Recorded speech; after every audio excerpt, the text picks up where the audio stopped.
Hello Bucks fans, subscribe to the channel so you don't miss Bucks first-hand news and leave your like to strengthen the channel. The Milwaukee Bucks fired head coach Mike Budenholzer after another disappointing showing in the NBA playoffs. Despite winning the NBA championship in 2021, Coach Bud's lack of game-to-game and in-game adjustments cost the Bucks numerous times. For years, Bucks fans have been frustrated with his lineups during games and his inability to counter when his opponents adjusted to his strategy. However, one national talking head, Colin Cowherd, believes that Giannis Antetokounmpo is the real person to blame for Budenholzer's dismissal. Colin Cowherd calls out Milwaukee Bucks star Giannis Antetokounmpo after Mike Budenholzer gets fired. Now, Cowherd has never been one to talk kindly about Wisconsin sports, athletes playing for Wisconsin teams, or really anything for that matter.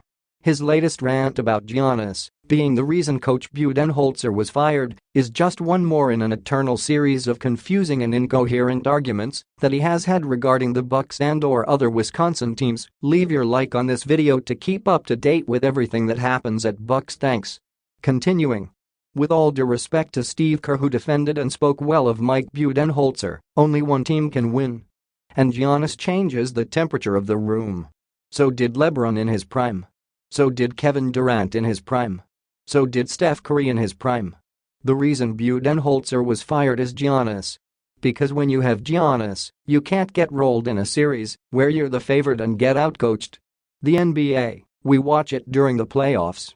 If he had some coaching gaffes Tuesday night against Orlando, if the Packers play the next day, no one's talking about it in Milwaukee. But in the playoffs, everyone watches, you get rolled, you get fired. Giannis and Embiid in their primes. LeBron in his prime. Steph in his prime. There's a downside to even the best of news. That's why many people in the industry call being an NBA head coach the worst great job in America. You get paid a fortune, you get to coach stars. The bigger the stars are, the higher the expectations. It is somewhat easy to see where he is coming from in this.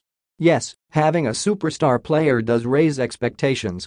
It is also true that the Packers are far more popular in Wisconsin than the Bucks. However, Cowherd misses the mark on the following points. Giannis was hurt for most of the Heat series, and the Bucks were still expected to win when he couldn't play. In fact, the only game in the series that they won was a game in which Giannis didn't play. Budenholzer wasn't fired because having Giannis made the expectations greater. He was fired because he couldn't adjust within a game. In what universe would the Packers play the next day after the Bucks played Orlando on a Tuesday night? The Bucks didn't have a .500 record under Jason Kidd. Mike Budenholzer helped make Giannis into an MVP, and he does not get enough credit for that. The expectations are high in Milwaukee because Bud made them that high. Put your opinion in the comments, as it is very important for Bucks. I update you at any time with the latest news from Bucks.